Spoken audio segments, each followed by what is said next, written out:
Yan mga kabinyos ay binababa na po yung mga relief goods mula po sa Project Tabang ng ating pong Office of the Prime Minister. At ito po ay dito sa Barangay Marang. Ito ay binibigay po doon sa ating mga kababayan na naapektuhan, lalong-lalo na doon sa mga magsasaka na naapektuhan po ng mga pag-ulan nung araw nung gabi ng Martes.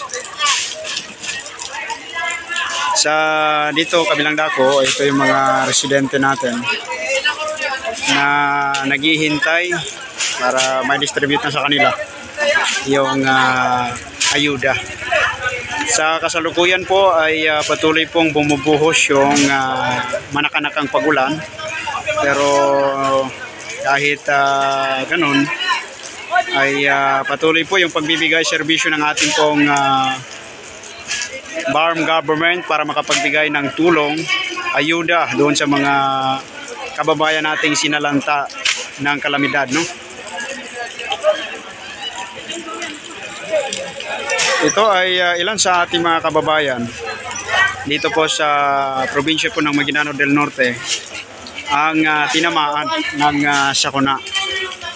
Sa tulong po ng ating mga kapulisan dito sa Barira Municipal Police Station, sa pangunguna po ni Police Lieutenant Khairudin Tumawis, yung ating pong Chief of Police ng bayan ng Barira, at katuwang din yung ating mga Barangay Peacekeeping Action Team, ay tulong-tulong po na ibinababa yung relief goods para po sa ating mga residente. Ito ay ibinababa muna dito sa ating pong barangay hall, at maya-maya din ay didistribute doon po sa ating mga kababayan. Pero dahil nga sa patuloy yung pagbuhos ng ulan, ay minabuti muna na dito muna ilagay sa ating pong barangay hall. Ito ay mahigit nasa 100 na mga pamilya po yung naapektuhan ng pagbaha.